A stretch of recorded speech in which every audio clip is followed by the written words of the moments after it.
What is going on, Pats Nation? You guys already know who it is. Patriots Global here, back with another video, and in this one, I am going to be giving you guys my grades for each individual pick for this New England Patriots 2022 draft class. Now, of course, if you guys want exclusive benefits from me, if you guys want to really support the channel, the best way at doing so, of course, other than hitting that like button, subscribing, and commenting, is to become a Patreon member. Of course, for only $10 a month, you guys support me and you get several benefits in return. Link in the description box below under how to support the channel. But let's just get right into this. Patriots first round pick, Cole Strange, okay? And before I get into this, I also do want to say I made a playlist for each and every single pick that the Patriots made in this draft, analyzed each and told you about the player. So I will drop that playlist in the comment section below if you want to know more about these guys. Now, I'm going to give this pick a B-. Okay, is this my favorite pick for the Patriots? No.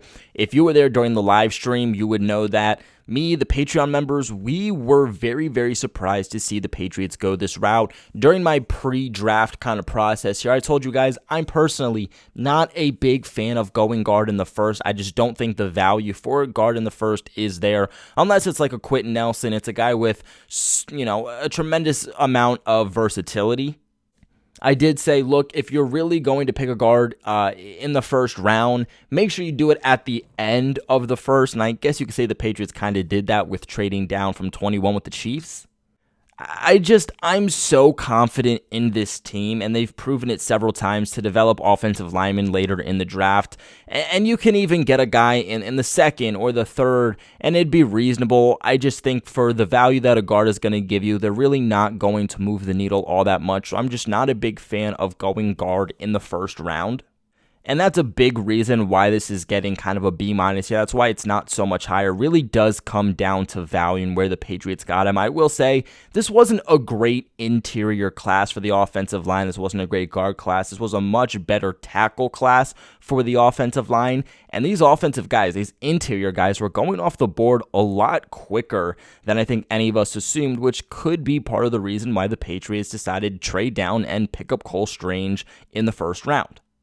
Now, ideally, we want to say that Cole Strange is, a third to fourth round projection, but at the end of the day, yes, you want to get as close to that projection as possible and potentially get draft steals. But at the end of the day, a player's value is as high as each individual team believes it is. If the Patriots believe that Cole Strange is a first round pick, it takes one team to make that player a first round pick. I know a team like the Rams was kind of laughing at the Patriots for taking him early, but a guy like Kyle Shanahan with the 49ers, he said that he valued, and the 49ers front office valued Cole Strange pretty highly also, so maybe the Patriots thought that with all these interior offensive linemen going off the board, we're not going to be able to wait much longer for a guy. We don't want to have to push. We don't want to have to give up more compensation in order to trade up, let's say, in the second round to acquire this guy. And our biggest hole right now is at guard. You can say that the Patriots need depth at corner, but they do have bodies there. And I think Belichick looks at this and says, hey, I'm missing a left guard. I have no bodies to plug in there. James Ferentz is not going to be that piece. I need a body there. That's why he went Cole Strange here in the first. And I do like some of the attributes here of Cole Strange, okay? Smaller college, but that hasn't stopped the Patriots in the past. He's aggressive. He has really good power. And he is just a very, very tough guy. He has some quickness to himself. He has a really high football IQ too, which because of that, I think the Patriots can play him in multiple different schemes, no matter if they're playing a certain scheme now or even if that changes down the road. And he's someone that also has experience at center. So even if he doesn't work out at guard, maybe when David Andrews is done playing, the Patriots try to play him at center. But nonetheless, having a guy who can play guard and center is always valuable. Now, he is a little bit older at 23 years old. I believe he'll be 24 at the start of the season. They do also say he needs to be disciplined a little bit more, especially at the NFL level. And when it comes to more of these faster, more powerful defensive linemen that kind of go from speed to power, he has a little bit of issues with those guys, which also brings down my value for him a little bit. But I'm going to place him here again at a B-. Now, next up here in the second round, the New England Patriots to me make a surprising move, and they go wide receiver from Baylor, Taekwon Thornton. And the Patriots, they usually don't go receiver very high. You know, there's only so many times that we've seen the Patriots go receiver in the first and second round. This is usually a mid to late kind of selection by the Patriots. In the rare occasion, they do select a wide receiver.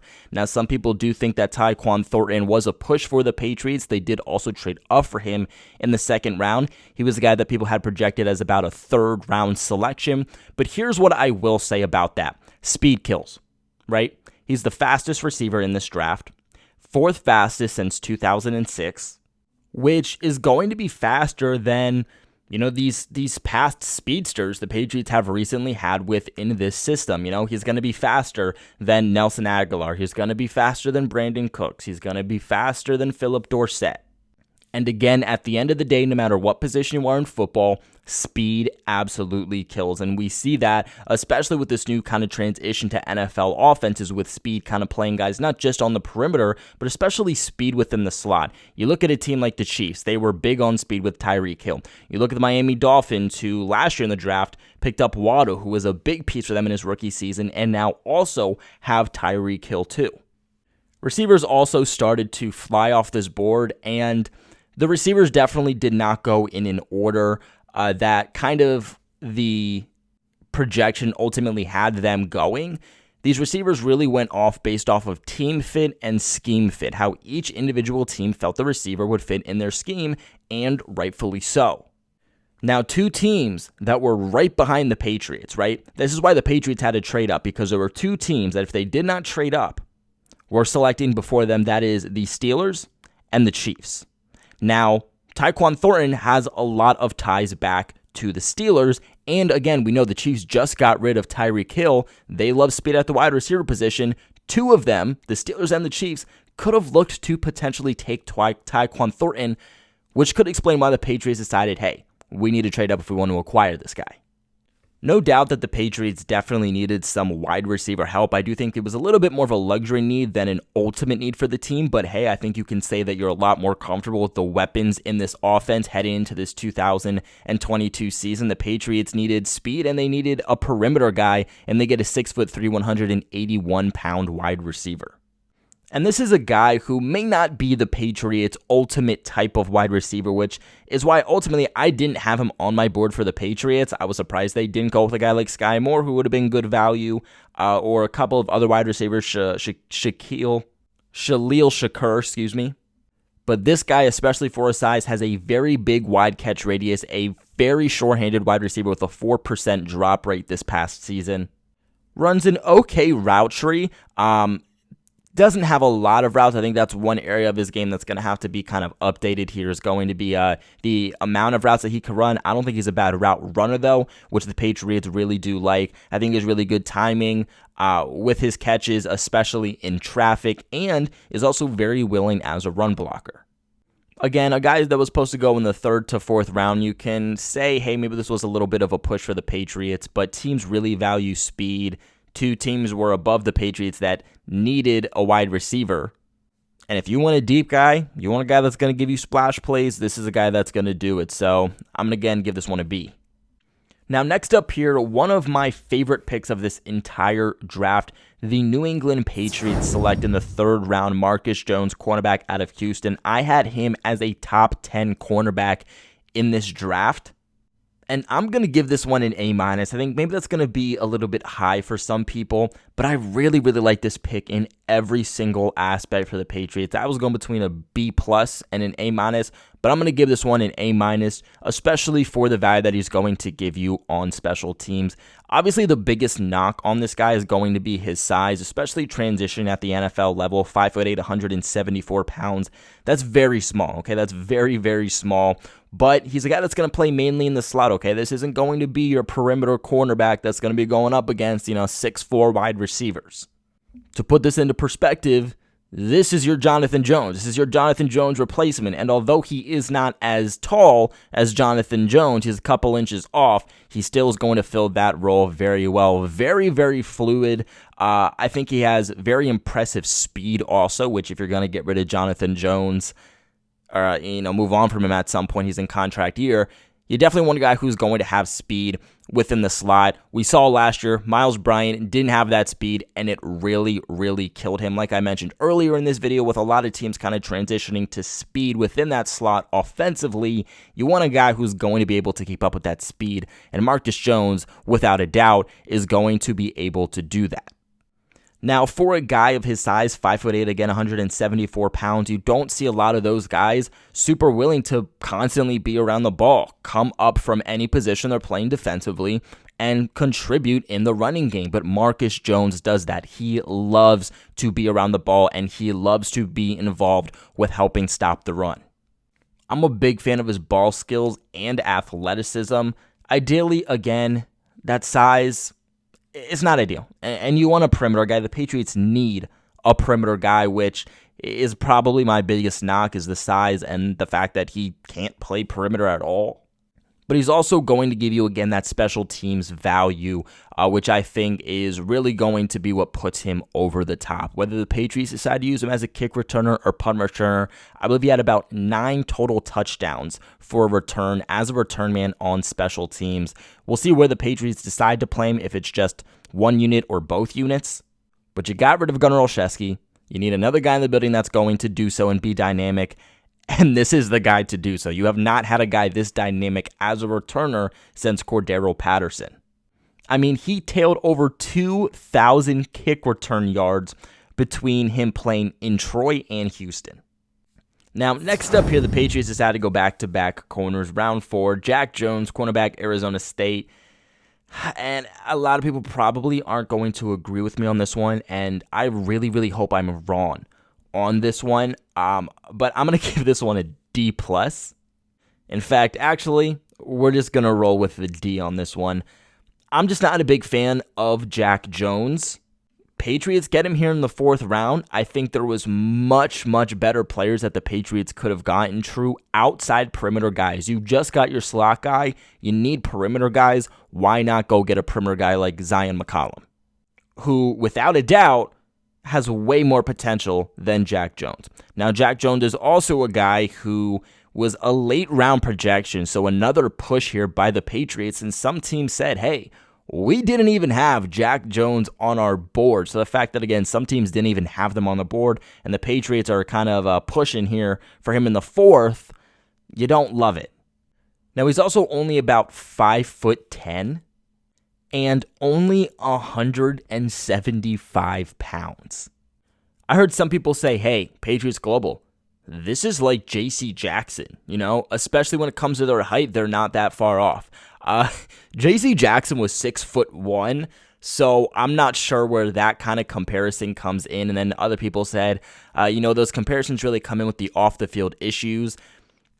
I don't see where you can compare two guys and their playing style just because of their off-the-field issues. That's actually more of a concern here for Jack Jones, which is lowering his stock for me rather than something that is raising it. I don't see J.C. Jackson here with Jack Jones. This is another guy, because of his height, because of his size, people are projecting him as another slot in the NFL. The Patriots don't need another slot. Right now, you have Jonathan Jones. You have other guys on your roster that can play slot, not to mention you just drafted Marcus Jones also, who's going to be your next slot guy. The Patriots need that perimeter guy. And especially at only 175 pounds playing perimeter, he's going to get bullied. But if you kind of play him in the slot and you're expecting him to go up against, faster, shiftier tight ends or running backs at 174 pounds, is he really going to be able to keep up? I'm also not a big fan of his technique, but like I mentioned, off-the-field issues were another pretty big thing for him. He was actually ruled academically ineligible following his freshman year and then got kicked off the team after breaking into a Panda Express. Not to mention he was also suspended at Arizona State for violating team rules. I think that Jack Jones is either going to be a boomer bust prospect, and there's really not going to be in between. You're either going to get a great player with a high, upside, or you're going to get a guy who's just going to flop out. It's all dependent on him. That speed, too, also with Jack Jones, isn't something I love. I think he is a little bit slower, whether you are a perimeter guy or especially in the slot. with those, kind of technique and size disadvantages, you need to be faster, and he doesn't bring that here also. Now, he is a 50-50 ball kind of guy. I think his percentage on 50-50 balls was just over 50%. Nothing great, but nothing terrible. To me, Jack Jones is the type of guy where he's very developmental, okay? He's not a guy you should expect big things out of year one. He's not a guy you should expect to start year one, which is why, hey, if the Patriots are selecting him in the later rounds, if they're selecting him, let's say like the 6th round, I like the pick. I like the pick at that point. Am I going to give it an A? No, but I like the pick a lot more as a developmental piece. But in the 4th round, with much better value on the board, you're looking for guys that are not going to be just developmental pieces. Now, next up on this list in the 4th round, again, the New England Patriots select a running back from South Dakota State, Pierre Strong, and this is another pick that I love. I'm giving this one another A-. Patriots fans didn't think the Patriots needed a running back, but I told you, the Patriots, they're going to take a running back fairly high in this draft, and that's exactly what they did. I love Pierre Strong. The Patriots wanted to get faster on offense. They went Tae Kwon Thornton, and now they're going Pierre Strong, who is going to be the fastest running back on this Patriots roster, and it's the fastest running back the Patriots have had in, God, I don't even know how long. Pierre Strong ran a 4.3 40-yard dash. To put this into perspective, all right, that is faster than James White. That is faster than Rex Burkhead, who ran a 4.7 40-yard dash. Faster than LeGarrette Blount, faster than Sony Michel, faster than Shane Vereen. I have looked up all the Patriots' past running backs over the last several years, and no guy ran a faster 40-yard dash than Pierre Strong.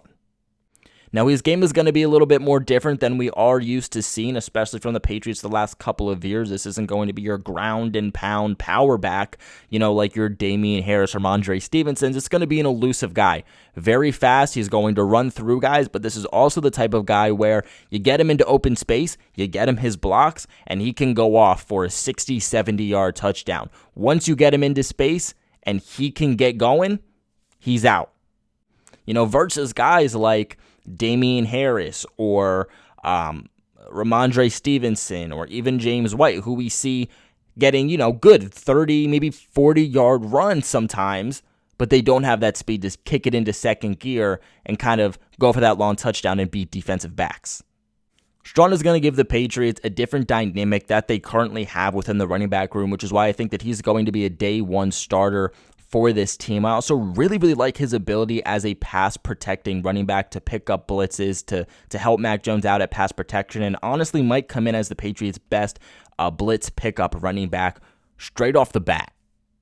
Now, there are some question marks with how he's going to be as a receiver. Not that he can't do it, just wasn't given a lot of the opportunity to do so in college, but he showed some good flashes with the opportunities that he did get. Very few, but still some of the opportunities that he did get. Now, he is somebody that had some issues with fumbles, and there are some durability issues, which is why he's getting an A-, not an A, not an A+. But everything else I really like, and I think this is going to be just a home run hit by the Pats. Now, next up here in the 4th round, the New England Patriots got their backup quarterback from Western Kentucky in Bayley Zappi. I'm going to give this one a B-. A lot of Patriots fans don't like it. I like it from a backup perspective. I think an underlying issue, an underlying need for the Patriots was a true backup quarterback. Jarrett Stidham's not that guy. He's in contract year. He'll be out, and you don't want Brian Hoyer kind of playing for you on the field if Mac Jones goes down. He's really there for mentoring purposes at this point for the offense and Mac Jones. You need a guy who's going to give you insurance policy, and Bayley Zappi is going to do that. I really, really like him. He was super, super productive in college, and he's projected to be a high-quality backup and a potential low starter. Now, I'm giving this one a B- because there are some questions on how he's going to transition to the NFL or the NFL level with much better pass rush. He was only rushed about 12% of the time, had just over 2 seconds average throwing. And honest to God, the truth is that he's going to get pressured more than 12% of the time. Even with a team with a good offensive line like the Patriots, you're not going to get pressured less than 12% of the time. It's just the reality. So there's question marks on how he's going to kind of transition with that, but he broke Joe Burrow's single season touchdown pass record with 62 scores and also threw for 5,900 yards. But not great arm strength. You want that release to be a little bit quicker. Because it doesn't have great arm strength, that deep ball can kind of be a little bit laggy, but that's not something that concerns me personally too much. The big thing that's going to bring down this value for me is that a backup quarterback in the 4th round, just a year after you select Mac Jones again, I'm bigger on this than a lot of other people. But in the 4th round, you're still trying to add starting pieces. You still need an outside cornerback at this point. I think there's still a lot of great guys on the board. And if I'm not mistaken, I believe the Patriots also traded up in order to select him.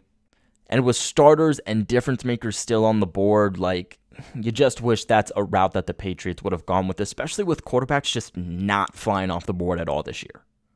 Now in the 6th round here from South Carolina, the Patriots get another running back, Kevin Harris. I'm going to give this one a C+, okay? I didn't love the Patriots going 2 running backs in this draft. I also think that Kevin Harris is a guy they probably could have gotten undrafted. But I really, really like him as a player. Now, he does have back issues, and that's really, really what dropped his draft stock a lot. And that's the big concern. That's the concern for him transitioning to the NFL, is that back injury going to be something that hinders him because it is a serious thing. Now, Pierre Strong is the type of guy I think the Patriots drafted to add speed. He's a different dynamic running back and just different offensive dynamic than anyone that they currently have on the roster. But Damien Harris is in contract year. Who knows if the Patriots are going to be able to retain him. Kevin Harris, to me, is the type of guy that could take over in that Damien Harris role perfectly if Damien Harris does leave. I see a lot of Damien Harris, that power back role here with Kevin Harris. Might not be a guy who contributes year 1, but I like the potential of him here. Now, real quick, I do want to give a shout out to the sponsors of this video, betonline.ag. Our partners at BetOnline continue to be the #1 source for all your betting needs and sports info. Find all the latest sports developments, including updated odds on the playoffs, fights, and even next season's futures. And don't forget that baseball is back and the start of the Major League Baseball season is finally here. And BetOnline is your continued source for all your sports wagering needs, including live betting and your favorite Vegas casino and poker games. It's super easy to get started, so head to the website today and use your mobile device to join us using that promo code CLNS50 to receive a 50% off welcome bonus on your first deposit. BetOnline, where the game starts. But next up here in the 6th round, the New England Patriots finally go defensive line with defensive tackle from Northwest Missouri State, Sam Roberts. I'm going to give this one a B-. 6th and 7th round, you're kind of just hoping to hit on guys that have potential. And Sam Roberts, Patriots fan, he has potential, okay? He blocked, I believe, 5 kicks on special teams throughout his college tenure. Even if the Patriots just specifically use him as a special teams guy to come in and block kicks, and he does it successfully, this is an absolute steal in the 6th round. Now, as an interior defensive lineman, he is a guy who is better as a pass rusher. With that size, not so much an interior defensive lineman as more as I see an NFL edge defender. He's a guy that's okay at stopping the run. Like, he can hold up on his own, but he's not great. He's not going to do anything that surprises you. I mean, he absolutely dominated his division at a Division II level. And he just has techniques that really need to be refined at the next level of the NFL. The big question mark for him is, how's that transition going to go? From college, from a Division II college to the pros, is he going to be able to do it? That's the big question here for him. He's a project. He's a developmental piece for sure, but I think he has high upside, especially on special teams. So I like it. So moving on here again to the 6th round, the New England Patriots select Chasen Heinz from LSU. I'm going to give this one a B- also. In fact, actually, I'm going to give this one a B. I really like this. Comparisons I've seen with him coming from LSU is a guy like Shaq Mason or a guy like Michael Onwenu. And this guy has versatility all over the interior of the defensive line. Mainly a right guard, has some experience at center, has some experience at left guard, but mainly a right guard type of guy. The Patriots do need depth still at guard, and this is definitely a guy that is going to provide that.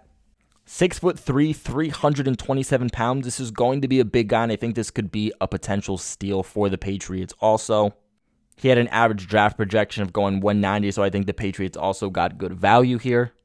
But the big question for him is that he is slower. So he does have more power, not so much quickness. So is he going to be able to go up against, these faster defensive linemen? That's going to be the question, and that's what's the big concern here for Heinz here. But moving on to the last pick here in the 7th round, New England Patriots select Andrew Stueber, offensive tackle from Michigan. And I'm going to give this one a B for the Patriots. Again, in the 6th to 7th round, you're really just trying to hit on potential guys that you think could bloom in one way, shape, or form.